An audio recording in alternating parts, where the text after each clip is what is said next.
Theme song from The Third Man. No cold opening today. I didn't have a show last night, to be honest with you. I'd just gotten back from D.C. I've had a long 3 weeks, and I just was out of gas. But we put it together, and we do have a wonderful show today. I'm here. I'm Randy Credico, by the way, and this is Live on the Fly. We have Ray McGovern joining us later in this first half hour, and we have, I was in Russia a few months back in April, and I met this wonderful individual by the name of Julia Berg. And she's got, I don't know if I can pronounce his last name. She'll do Alfen Aseva. Afen Aseva. She'll say it. But she's got like an incredible record. She's let me just say, I'm not a good reader, but she's a political scientist, founder of the Globus Expert Club, having started her professional career in the Parliamentary Assembly of the CIS, and then Institute of Action of Adult Education. I'm just going to skip to the end here. All right, it's a long. It really is a long resume. I didn't know what to cut out, but since 2020, Julia Berg has shifted from public service and communications projects to government relations with the key focus on BRICS and African culture. Boy, we're going to get back with her. I'm going to play a little bit of Russian music because you can't hear it anywhere in the United States anymore. It's against the law, I think. But here is a little Rimsky-Korsakov, Scheherazade.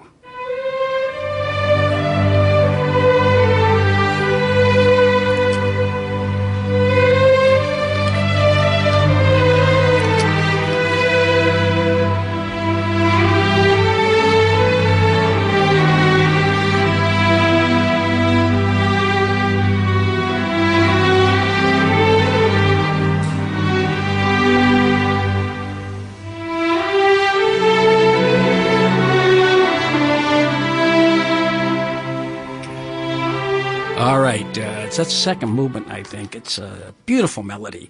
And joining us from the capital of the Russian Federation, and that is Julia Berg.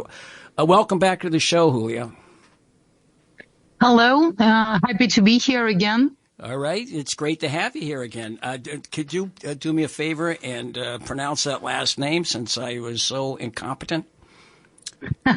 Let me pronounce my first name as well. It's Yulia, but it's the same with Julia, and many other versions. And it's Afanasieva. Oh, that's But amazing. Berg is my current last name. That was the maiden one. Right. I see. Okay. Well, it's good to have you back on. It's been a long time. The last time I saw you was we had pizza near the hotel where I was staying in Moscow, and what was the name of the mall that you took me through? That beautiful mall. It was the 150-year anniversary of Rachmaninoff's birthday, and they had, a huge tribute to him. I guess all year, and they still do. Absolutely, yes. That was GUM. That is spelled just like gum, but you read it GUM, G-U-M. I see. So. Well, since in a lot of it's been 5 months of the same old, and then you had this very rocky week for Zelensky at the UN. You got a cold reception there, and they're trying to keep alive this war What was the overview of what you saw during this week? Zelensky's trip with a tin cup in his hand at the UN, and, like there are 3 people watching, and then into D.C. Well, it's getting more and more clear to more and more people that Ukraine at the moment is quite a failed state, so it can only exist on foreign aid. And when we talk about the military aspects of the current conflict, obviously Ukraine wouldn't be making it without aid and assistance. And what's important to understand here is that it's just become, as they say, nothing personal, just business. So the counter-offensive that was being announced ever since last spring has not even really taken place. Nothing happened. It's very much unclear where all of the financial resources go and where all the munition goes. So it just disappears at some point on the way. And I think more and more people, not to mention experts and politicians, are just getting tired of this entire agenda. Because it's quite clear that Ukraine would not be able to win, even with all of the assistance provided. And it's not just about, not just about the corruption and everything else, but it's quite clear that they do not care about what's happening on the ground much. I mean, you will not see much of military activities from the Russian side. You will not see much of attempts to move forward. And I think one of the reasons for that is that they're just trying to save lives of the people. So this conflict will be unfolding in quite a slow manner, I suppose, in order for people to understand the actual reasons for it to be even happening. Right. Well, what are the reasons? Why? I mean, they had a peace accord last year, back in April, that was submarined by Boris Johnson at the behest of Tony Blinken and that crew of warmongers. This all of what has happened. 400,000, they're talking about 450,000 dead Ukrainians. That all could have been avoided. And I know there's a lot of Russian soldiers that have been killed, but not nearly as many as Ukrainians. And all of this could have been avoided. It must be depressing for you to see this because, the average most of those Ukrainians don't want to fight. They're just like foisted into the army with like 2 weeks of training. Absolutely, and they're running out of human resource, and this is how they see it, human resource that might be used at the front lines. But those are, literally, in many cases, brothers dying on both sides of those front lines.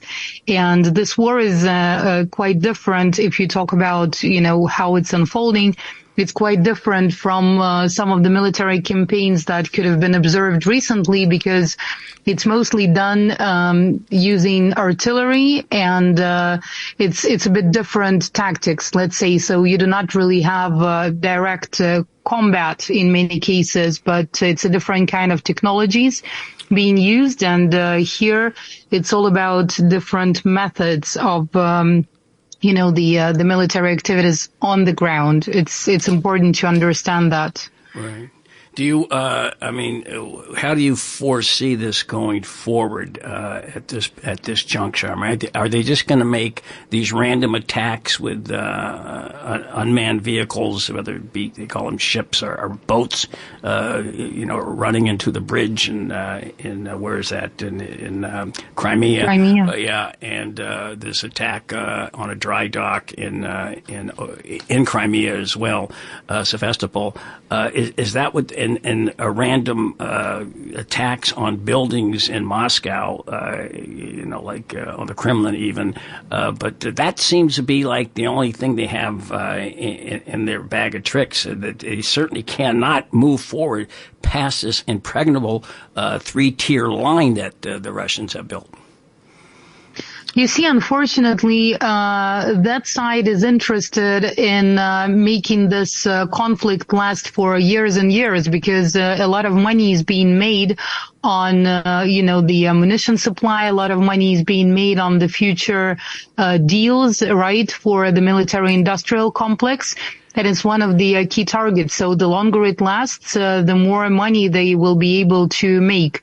Unfortunately, that's one of the key motivations, not to mention the geopolitical aspects of the situation. And the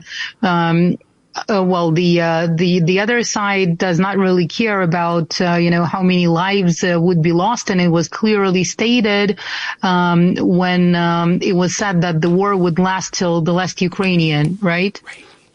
Yes. Let me ask you this: What's the response? Putin's popularity has not gone down. In fact, I've read where it has gone up. What is the feeling? You've been on the streets there. You know a lot of people. What is the general mood? Well, you see, many people who were not really following the situation in the Eastern Europe in general, they tend to think that the conflict started in 2022, which is not exactly the case, because 2014 was the time of the coup d'etat that led to almost a civil war, and that led to those several regions proclaiming their independence. And then there was the counter-terrorist operation launched by the Ukrainian government, which was not really conducted in a legal manner, because according to the constitution, the procedure should have been different, right? But nobody looks at that, or not too many people look at that, and they just think that for no valid reason but imperial ambitions, Russia has just decided to attack a neighboring country.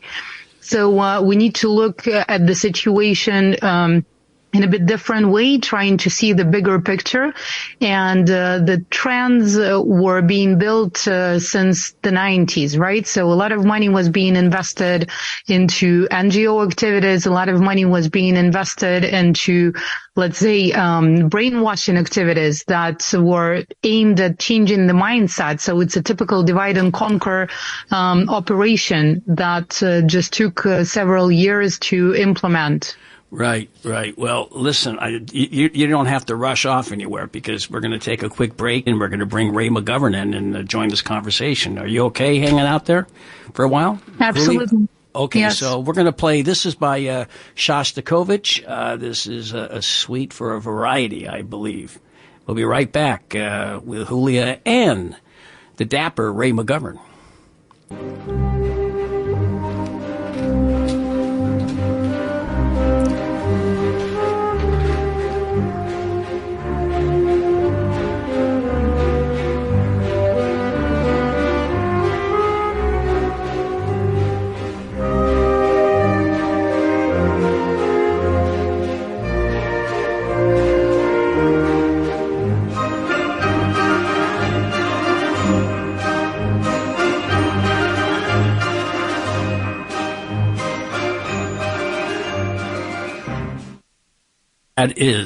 That was Shostakovich. Once again, we couldn't play the Seventh Symphony, the Leningrad Symphony. That was actually canned. That was banned at the Lincoln Center a few months back. Part of this Russophobia, mass hysteria that has swept the nation, particularly the city I was in, the swamp, this week in D.C. Hello, Ray. Do we have you here? And we have Julia Berg on the other line from Moscow. I don't know if you heard what she was saying, Ray. And Ray McGovern, former CIA analyst and real gadfly throughout his post-CIA career, and the founder of the Sam Adams Association and Veteran Intelligence Professionals for Sanity. Ray McGovern, welcome to the show again. Thank you, Randy. Did you hear Julia talking about, I'm keeping you both on for the rest of the show. I'm going to make you part of the co-hosting, duties to this show, Ray, if you don't mind. Can you hear me, Ray? Yes, I can, and I'm delighted to meet Julia. Yeah, Julia, that's Ray McGovern. Ray McGovern, Julia. Yes, pleasure to meet you here. I've been following your speeches, including the ones made at the Schiller Institute conferences. Aha. Did you see him at Thank the you. United Nations Security Council briefing? Julia? Yes, I've been following that. All right, Yes. all right. All right, Ray, I want you to go ahead. Очень рад с вами познакомиться.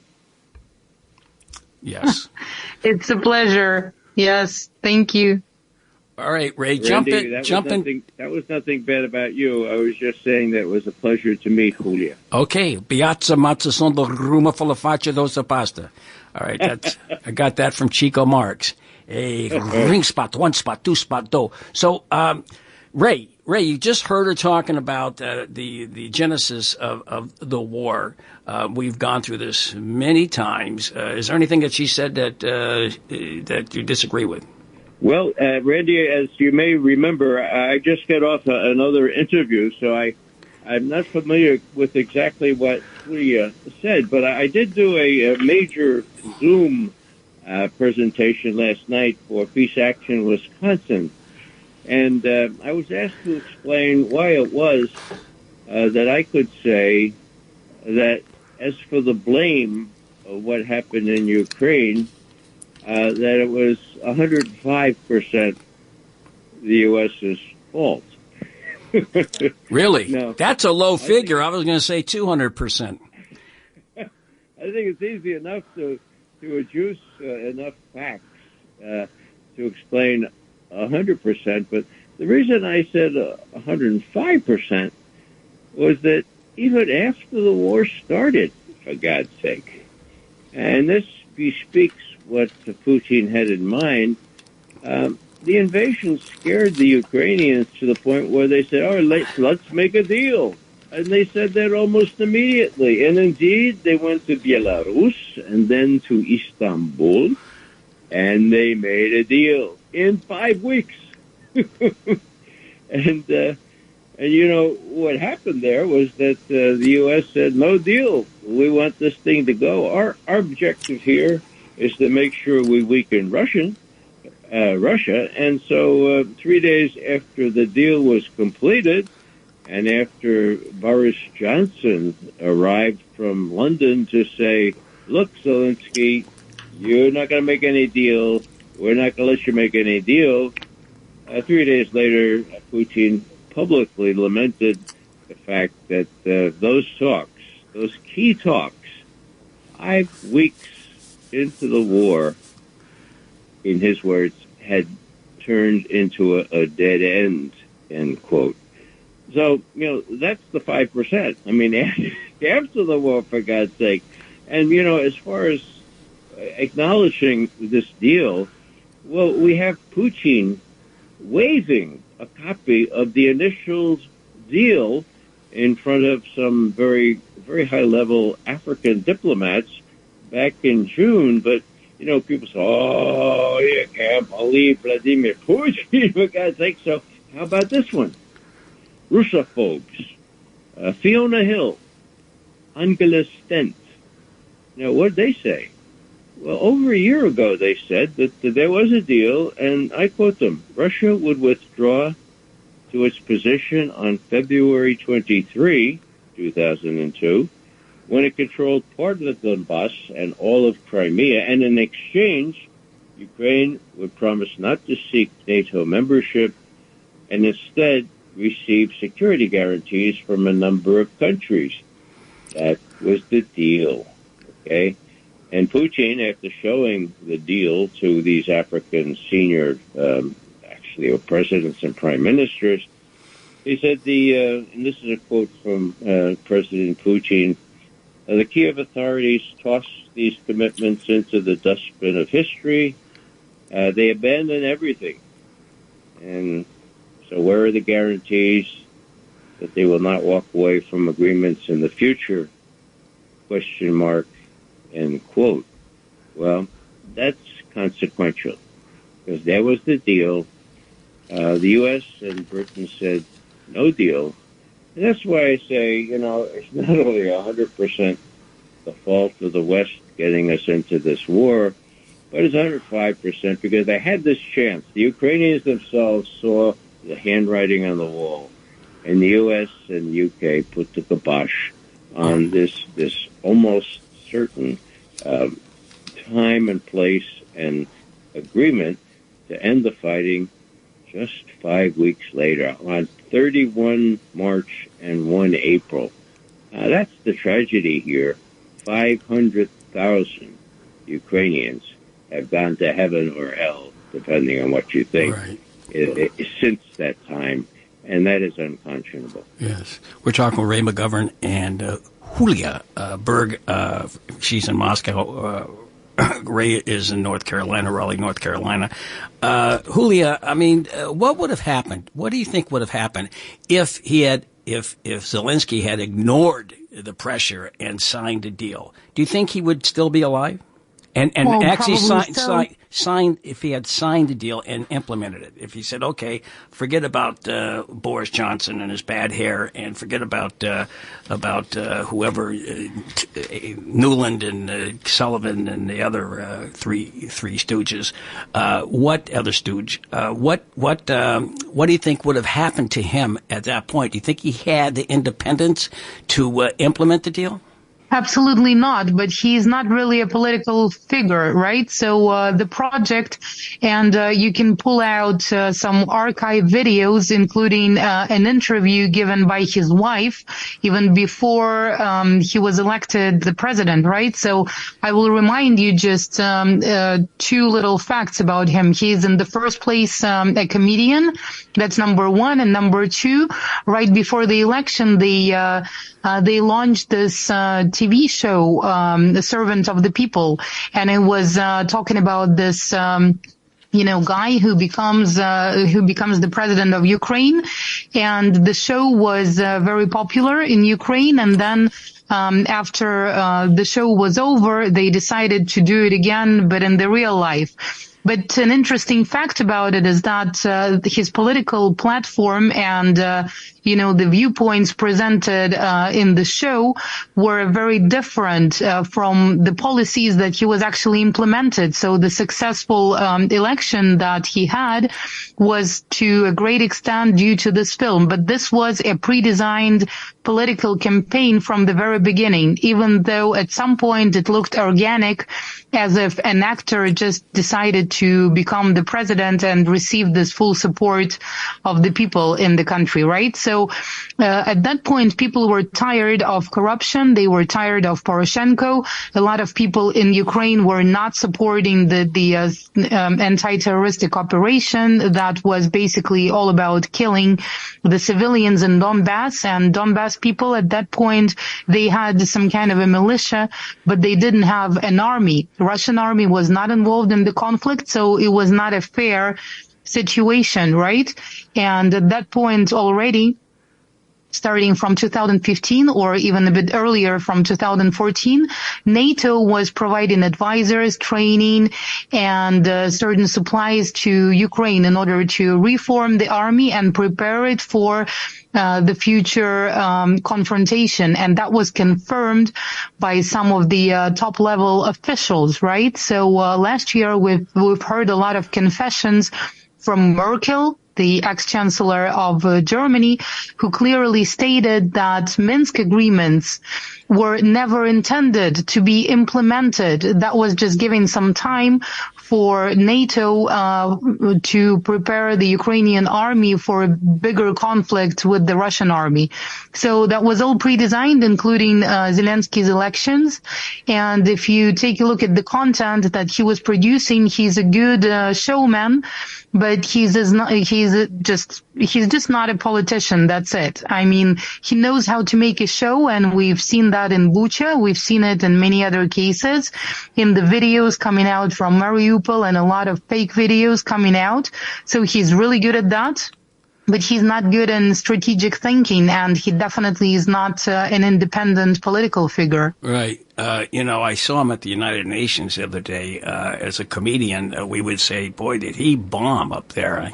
Excuse the pun. He really did bomb. It's like he cleared the room. I mean, I've worked clubs all my life, and, and people start walking out of the room. That happened to him immediately. It's like, all right, give us our money back.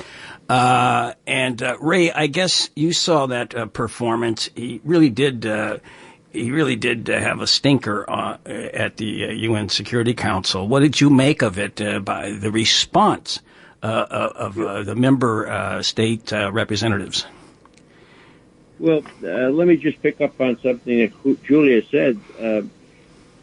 She's quite right that the agreement whereby the people in Donbass, the Russian-speaking people there, were to be accorded a certain degree of autonomy.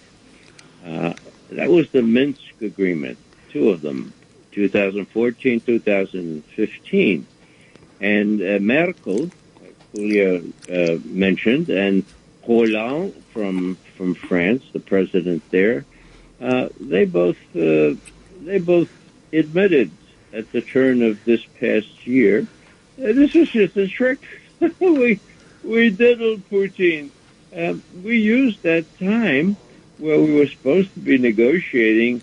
We used that time to prevent the Russians from doing something more offensive and to give time to build up the Ukrainian army. And, of course, they admitted that and they gloated on it. And look, it worked. Look at the Ukrainian army now in 2022, they said. And look at it back in 2014, So that was cynicism at its zenith there. And you can imagine how President Putin reacted to that when he's been faced, in my view, with a lot of people saying, look, Vladimir Vladimirovich, you really should have, when Donetsk and Lugansk, when they asked, please, take us into Russia, you just took Crimea, why not us? You should have done it then, Vladimir, and you didn't. Okay, let yourself be diddled is what we say in New York. Okay, so that's really important because it argues, for a realization that Vladimir Vladimirovich Putin is not going to be taken in again. The other thing I'd say is that this actor, and Julia is exactly right. This is just an actor. He's not even a comedian anymore. He's a very sad guy. He campaigned on a platform of improving relations with Russia, for God's sake. And he was overwhelmingly elected on that basis. What did he do? Well, they're very good reporting, some of it in video, that he took that seriously and went out to the Ukrainian army near Donbass, and he said, hey, why don't we stop shelling the Donbass and see if we can talk to the Russians, maybe come to a more peaceful agreement. And they looked at him, these hard right, these extreme right sector battalion people, and they said, who are you? And Zelensky says, oh, perhaps you should know, I'm the new president. And they said, get out of here. And he got out of there. So he's not his own man, as has been said. He's not only run by the West, but he's also very, very circumscribed by what he can do by this extreme right, which is just as easily prepared to do him in as his former or his current companions and supporters in the West. Right. Just want to underscore the shelling that took place in Donetsk and in Mariupol. When I was there for, I think, altogether 6 days, there were HIMARS missiles rockets hitting open markets there. And in fact, the last day as I was going to the airport, they hit on the Orthodox Russian Easter Sunday in the morning. There were people there worshiping in the morning. They hit that twice. And this is deliberate. I mean, you can't overstate how many people have died in the terror that has been foisted on the people in Donbass. Julia, you want to expand on that, Julia? Oh. Yes, the shelling has been ongoing since 2014, and it's very important to mention that at the very beginning there was not even the militia. So those were just civilians trying to live their lives when the shelling started, and it was never over up until now. So every day, when you look at the reports, and there are quite a lot of sources of information on that, right, including Telegram channels. So every day you have the shelling ongoing, starting from the morning until late at night, and it's like a rain of shells coming down on the city every day. So for a better understanding, I should say that Donetsk is a city of around 10 by 10 kilometers, right? And the front line is right at the outskirts of the city. So the weapons currently used over there, most of them, the majority has a range of 20 kilometers. So any part of Donetsk can easily be shelled and can easily be reached, right? The reason why the front lines are not moving much is that during those years that the Ukrainian army was there, they managed to create facilities that are very hard to move, right? And again, one of the tactics of the other side, including, the Donetsk militia up until 2022, and the Russian military at the moment, is that they're trying to save the civilians' lives, unlike the methods that were being used in Mariupol by the right wing of the Ukrainian forces that were basically using people as human shields, right? And it's quite enough to go to those regions, and I've been to Donetsk and Mariupol and many other places around.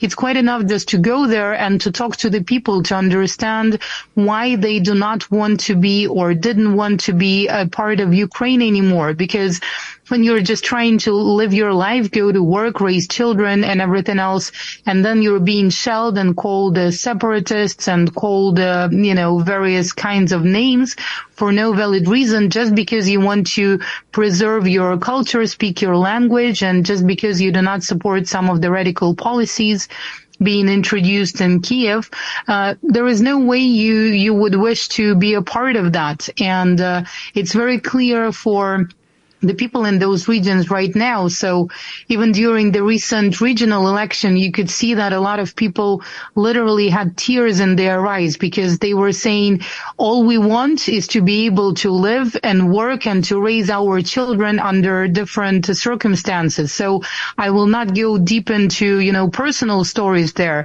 but I can tell you that much. I've met a lady who was raising her child during this, shelling and everything, and the kid was hardly ever allowed to go outside just because it was dangerous. The part of the town they were living in, it was constantly shelled. So when the kid was brought to Moscow, he was shocked by the fact that you can just go out to the street and just play and, just play and enjoy the outside. He spent most of his life, and he was 10 years old, he spent 8 of those years mostly inside the house, because going out was just simply dangerous. Right. I know I was in Mariupol. We have a mutual friend there now by the name of Valerie.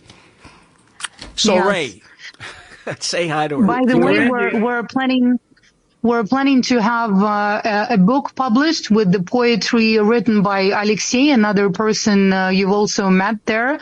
So he started writing poems under, the shelling, and when all those events, when hell broke loose, I have no other words to describe it. When the hell broke loose in Mariupol, he started writing poems.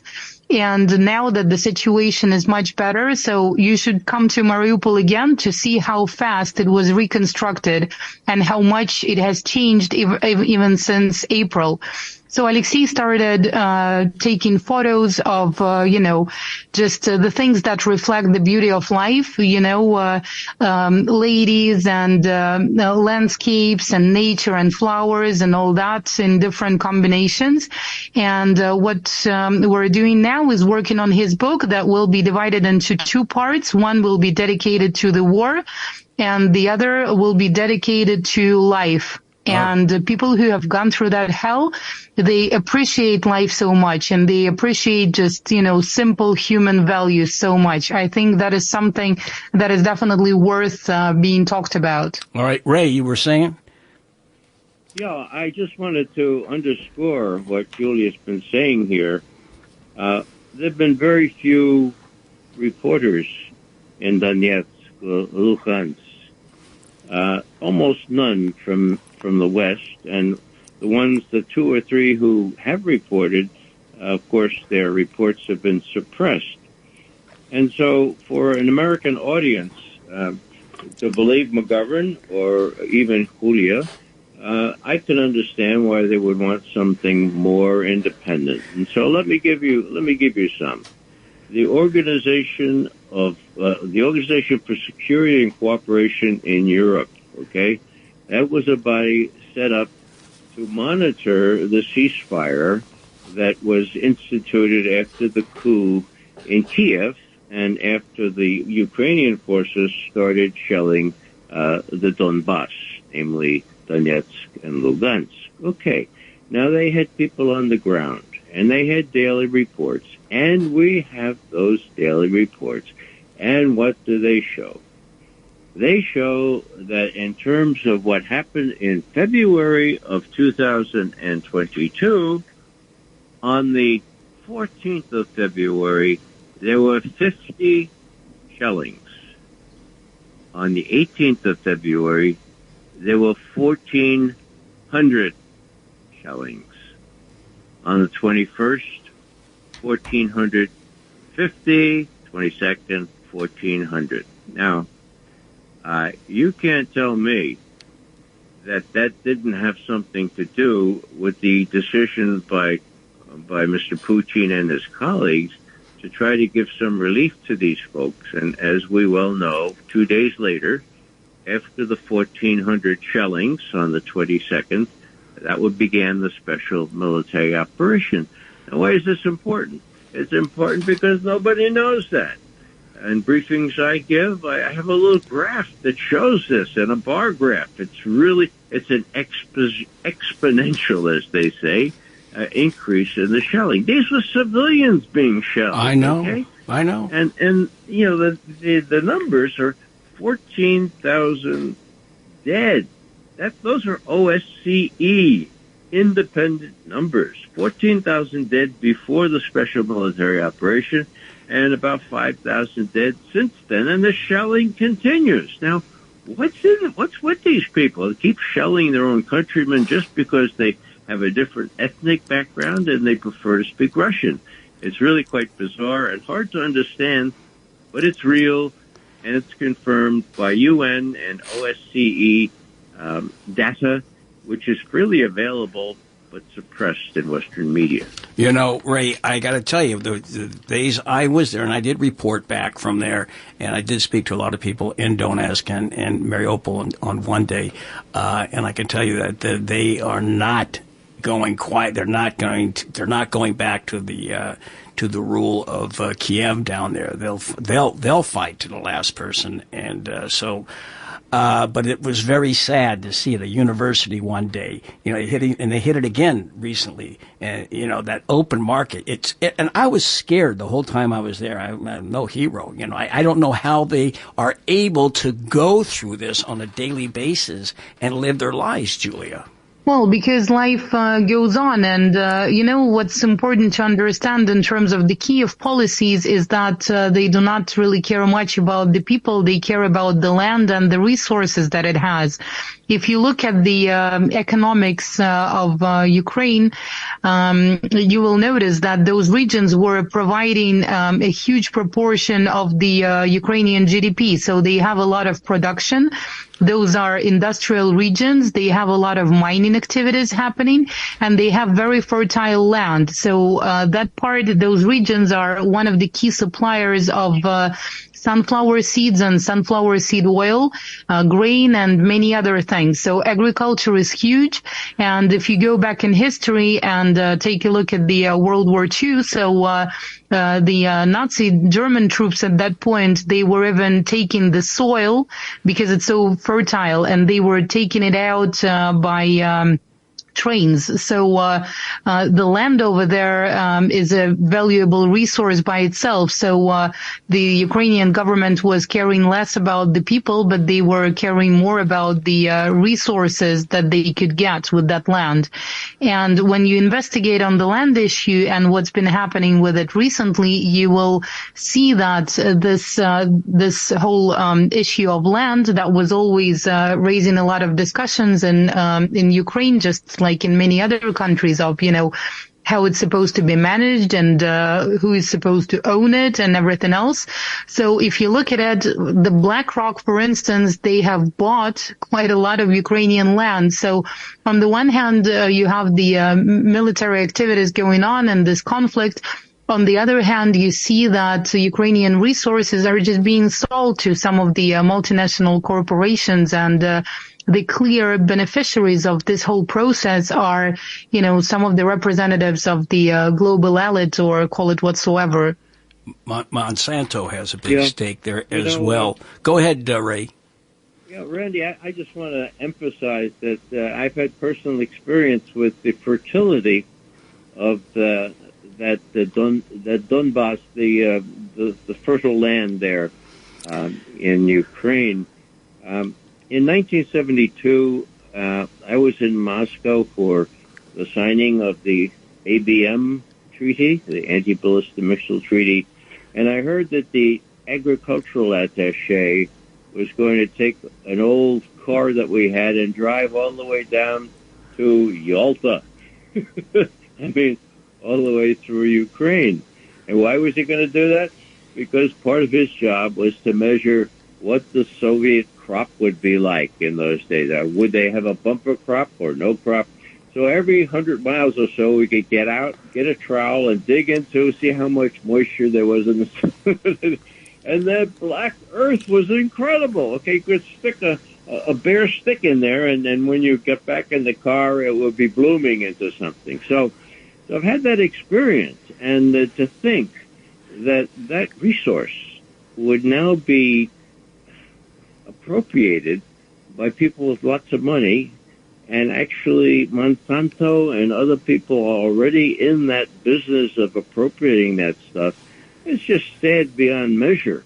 And, if Ukraine is going to be any more than the breadbasket and just kind of the farm for the rest of Europe, this thing has to stop. Right. Ukraine has to be given some sort of access to the Black Sea, and I think Putin is willing to do that, to negotiate on Odessa, for example. As a matter of fact, he said precisely that in October of last year. Right. We're talking with Ray McGovern and Julia Berg. I'm Randy Credico. This is Live on the Fly. The feeling I want to get back to the UN and that cold reception that Zelensky got there. But let's talk about the mood in Moscow right now and St. Petersburg about this war and the way it continues and their feeling towards Zelensky and the Kiev regime. Julia, can you give us a little overview of that? Well, it's been 1.5 years since the special military operation started, and of course, right now people do not follow, the news from the front lines as much as they used to. So that has just become a part of life, and moreover, people in Moscow are more or less used to some of the new circumstances that they have to face, for instance, because of the air defense being active right now. As you know, there were several tens of attacks, actually. Yes, people get used to the fact that they cannot use GPS navigation as before, because now it just doesn't function properly, and those are just little things and clearly nothing comparing to what people in the very west of Russia are facing every day. Yet at the same time, we all understand that there is no way back, and the victory is the only solution to this, but we're not talking about military victory, and there is no, let's say, mood to destroy Ukraine or something like that, because we all understand that we are, very similar. Those are brothers and sisters, right? So here people clearly understand that the actual enemy is not Ukraine, and there was no such an illusion at no point, I think. The ones who disagree with those policies, they chose to relocate themselves, and that's what they did. But out of those people, a lot are coming back. I'm not sure about the exact stats, but many people who left being afraid that, some major escalation would take place, including the use of nuclear weapons or whatsoever else.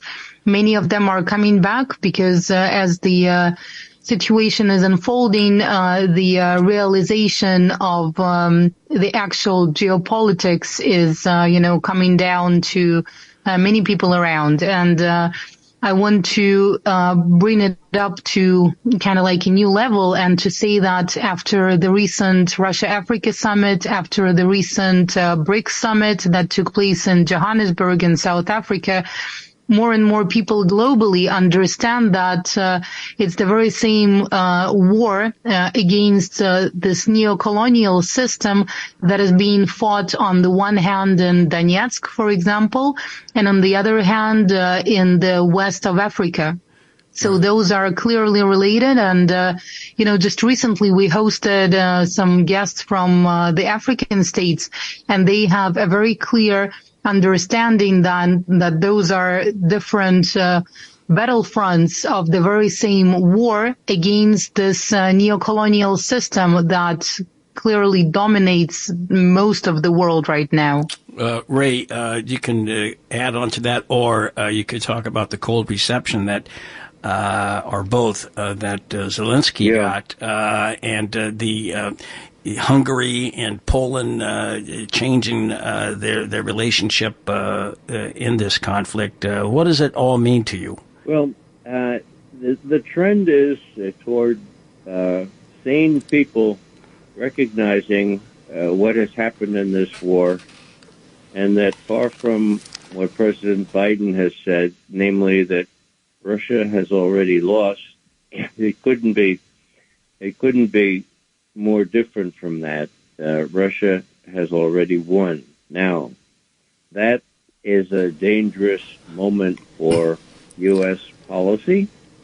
Having said Russia has already lost, having had the CIA director say, the ineptitude of the Russian army has been laid bare for the whole world to see, well, there's going to be a lot of egg on a lot of faces. And that wouldn't matter so much, except it's an election year, okay? These people have reason to be scared. They have reason to up the ante, to escalate even more. And when Julia said, we mentioned nuclear weapons, I don't think there's much chance that Russia will use nuclear weapons, because they won't have to. They have the dominant situation there.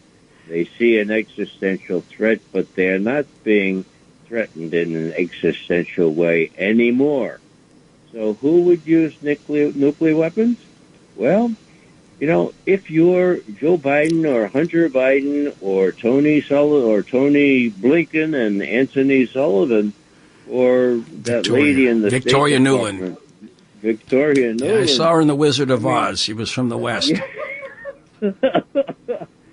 She's wicked, isn't she? Yeah. Anyhow, those people can end up in jail if they lose the election. I do not obfuscate here. That has to be on their mind. Let's say Mr. Trump comes in he can be very vindictive. He's got the evidence on these guys. They could go to jail. So what does that mean?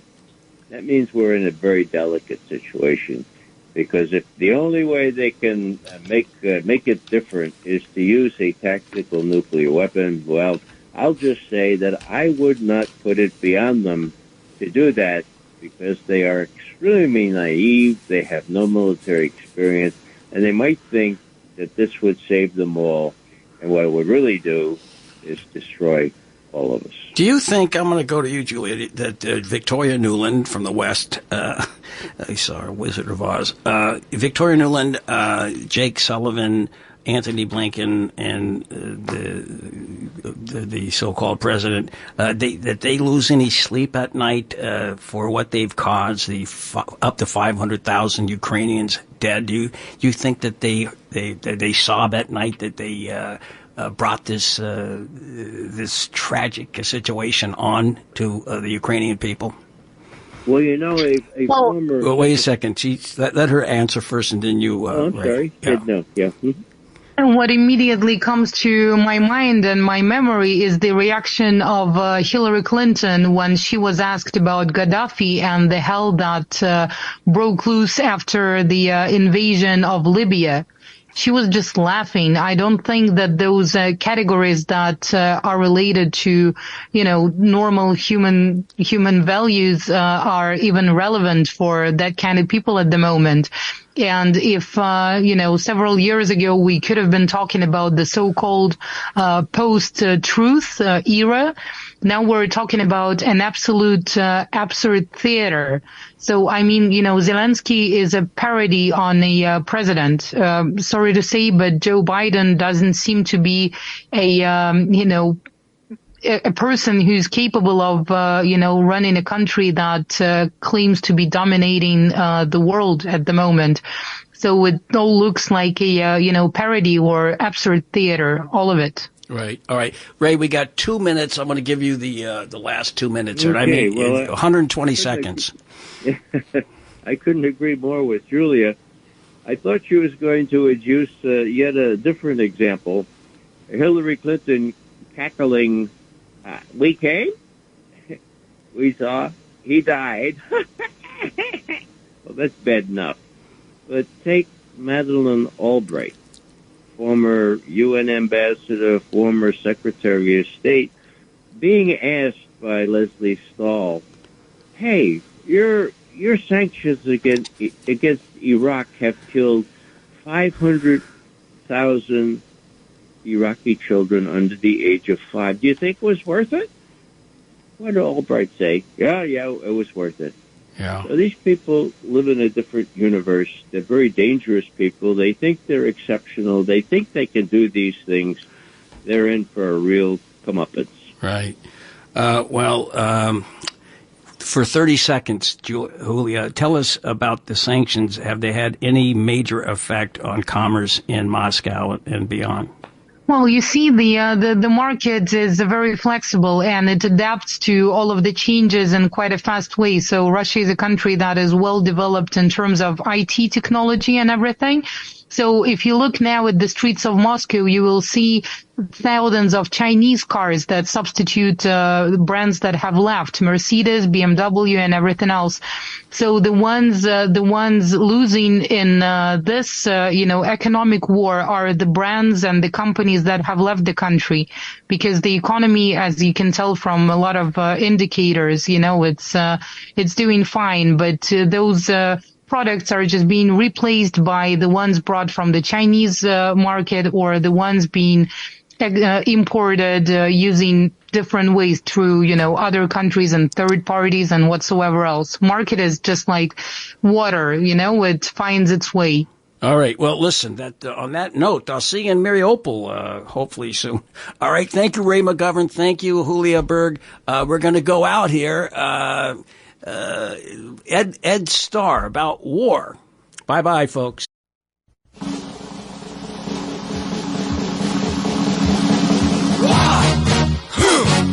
Yeah. What is it good for? Absolutely nothing. Yeah. What is it good for?